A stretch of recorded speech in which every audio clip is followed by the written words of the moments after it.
welcome to my video. I'm Miao. Look at the snow. It's snowing now. And where am I? I'm in the Forbidden City. What a best timing. I'm going to film my fourth video about the Forbidden City. And I catch the snow. That's the first snowfall in winter in Beijing. And you know, the Forbidden City at its most beautiful when it's snowing. So yeah, I want to show you the Forbidden City in snow. Wow, it's beautiful. See the color with the white snow. Okay, let's get back on track.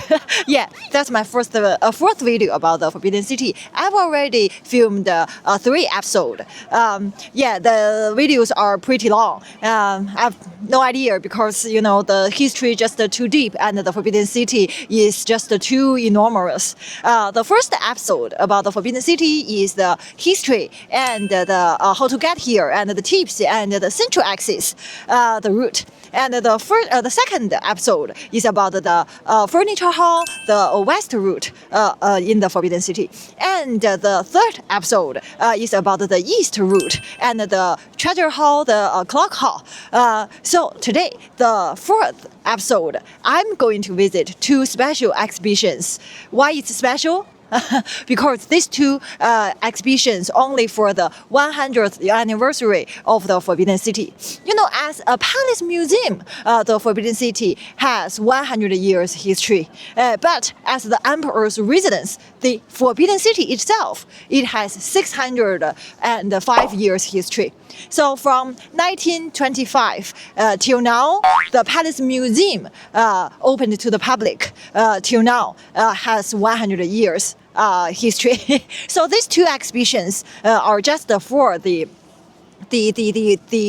ceremony itself. And I think most of you can't catch these 2 exhibitions because it runs only until the December 31st. So it means next year these 2 exhibitions are closed. So you can only enjoy these 2 in my video. So I really want to show you about these exhibitions. I think it's also a keepsake for this once in a century exhibition. And also the location about these exhibitions are really special, very interesting. One is on the top of the Meridian Gate, the entrance of the Forbidden City. And another exhibition is on top of the Divide Cross Gate. That's the exit of the Forbidden City. The South Gate and the North Gate. Under normal circumstances, these 2 places, these 2 sections in the Forbidden City were not opened to the public. So it means normally we couldn't go up there. So only during this time we can go up, and it will offer a different angle of the Forbidden City, you know, from the top, from the city wall. Today on our way, we will pass by the Imperial Garden. I haven't filmed it before in my previous video, so I will introduce some information about this Imperial Garden. But I think you will be really disappointed about this garden. And why? Yeah, keep watching. I will explain it later. Now follow me. This one, the Meridian Gate. If you watched my video, you really be familiar with this gate. Oh, if you know nothing about the Forbidden City, check out my previous video first. And that's the entrance of this city wall, the Meridian Gate. You know, the exhibition on the Meridian Gate was very popular last month. You cannot get a reservation about this exhibition because it has the #1 masterpiece on display. It's a painting named Along the River during Qingming Festival. That's the most famous painting. I don't know if you have ever heard about it, but every Chinese has.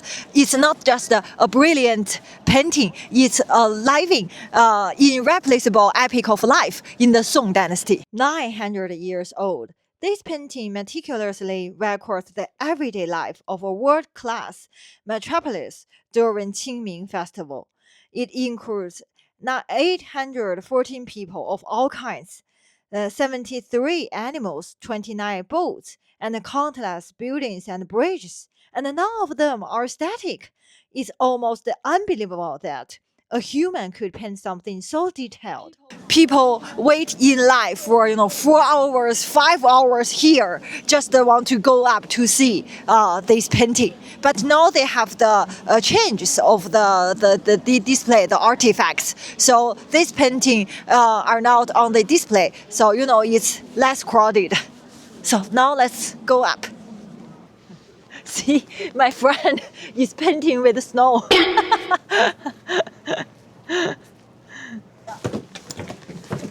Really big snow.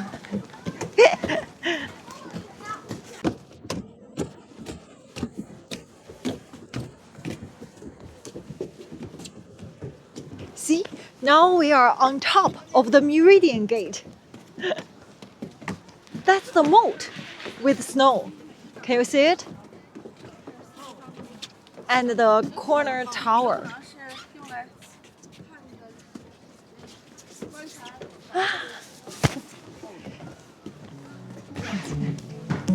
Exhibition 1.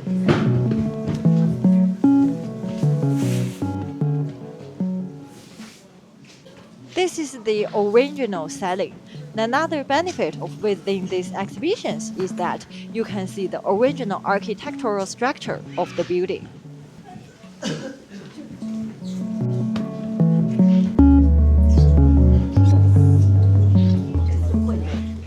There are 25 jade seals in total, were organized by Emperor Qianlong in Qing Dynasty. This is their first public exhibition.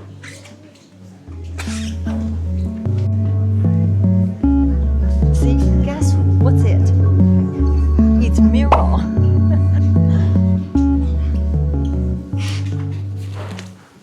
Look, this kind of shape I introduced before. It's called 如意. May all your wishes come true. Wood carving, very delicate.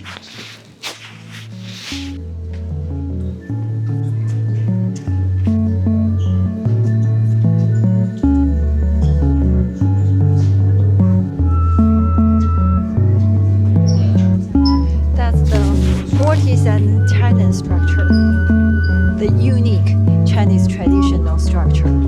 Without this structure, you don't need the nail, you don't need the glue to make the roof together.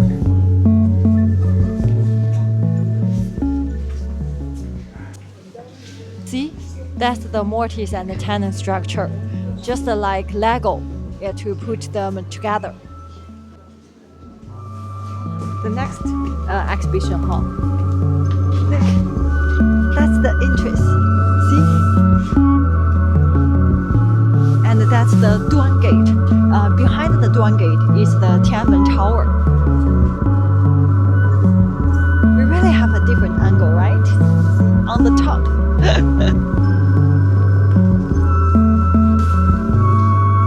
100 years from 1925 to 2025.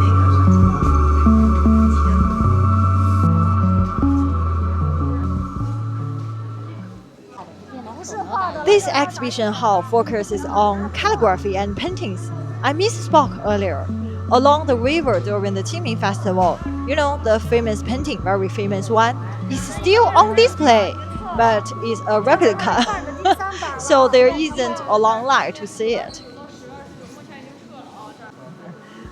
It's a replica, a computer copy.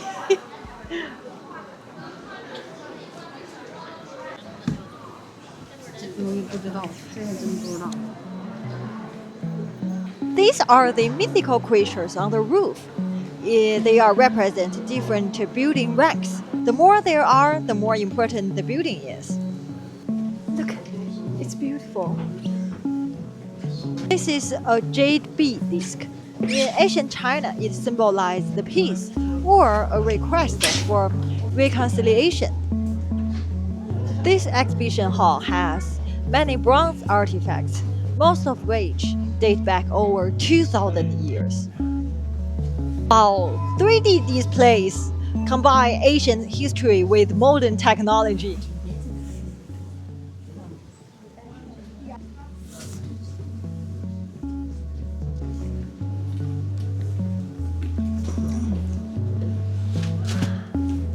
impressive, right? Now let's go to the north, all the way down to the Imperial Garden. Okay, let's go.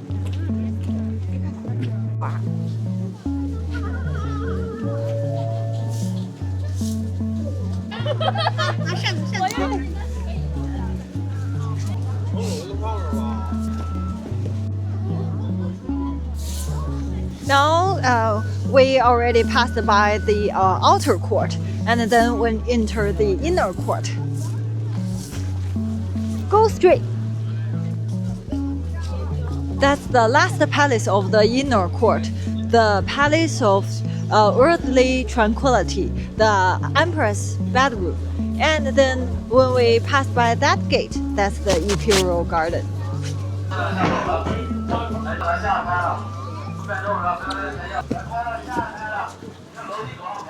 You know why I said you must be disappointed?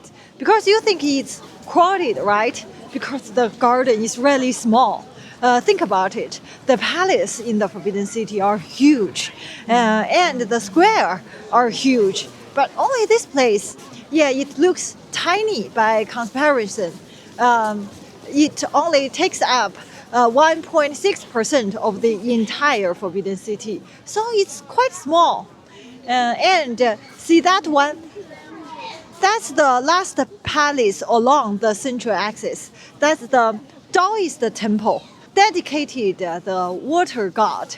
Why they worship a water god called Shenwu Emperor. It's not the real emperor, it's just a god. And why? Because as I said, all the palaces in the Forbidden City are made of wood. So it's very easy to catch fire. Many of them are destroyed by fire, were destroyed by fire. So, you know, they worship a water god to help to prevent all these palaces against the fire. Oh, now let's talk about why this garden built so small. Because you know the emperor have many gardens, resorts in the outskirts of Beijing. I think you must be heard of many of them. The Old Summer Palace, the Summer Palace, Beihai Park, and Hebei Resort. In fact, the emperor only stayed in the Forbidden City for 3 months in winter time, because in summer it will be a torture in the Forbidden City. No shadows, no trees at all, and at that time there was no air conditioner. So yeah, the emperor knew how to enjoy their life. So they built many gardens. When the spring came, they will go to the gardens to enjoy their summertime with the trees, the lakes, the beautiful scenes, yeah, and the nature, more close to nature. In fact, this garden was only built for these unfavored concubines, the only place for them to get close to the nature. So now you understand why it's so small, right? And after the Imperial Garden, we will reach the Divine Prior's Gate, the north gate of the Forbidden City. And on top of the gate, we will see another exhibition. Okay, let's go. Okay.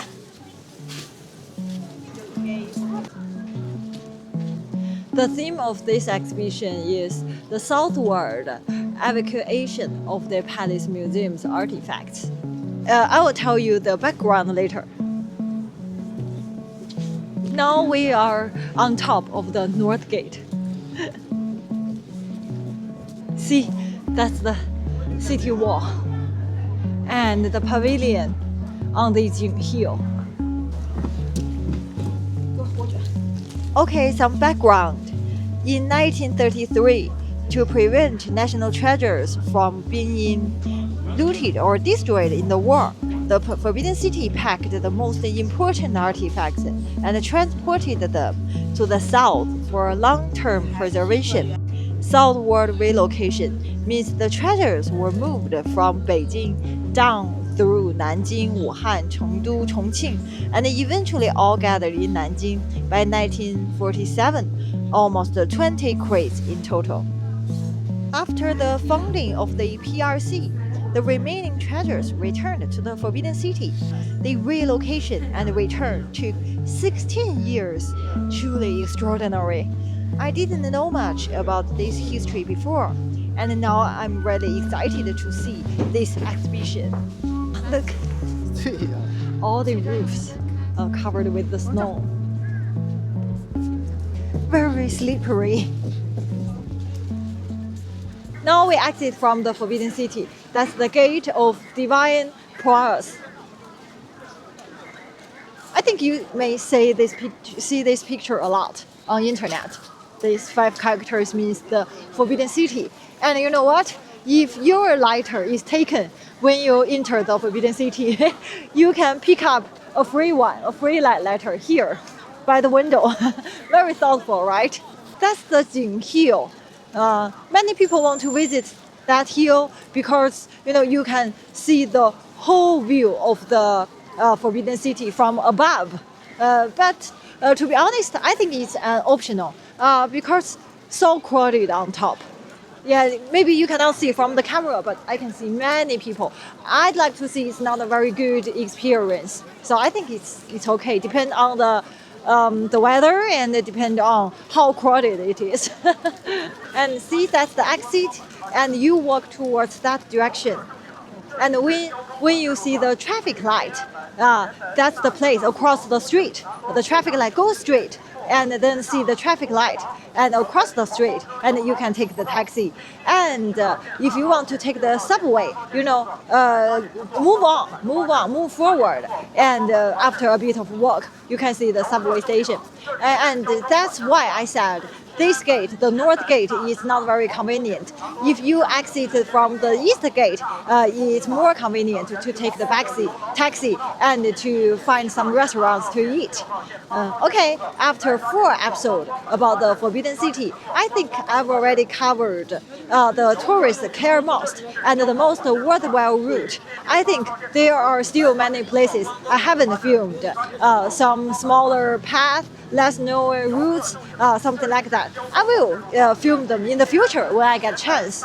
After all, the Forbidden City is the size of 100 football fields. It really takes time to cover it all.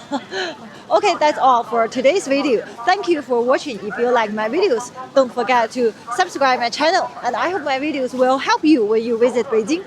Thank you for watching. See you next time. Bye bye.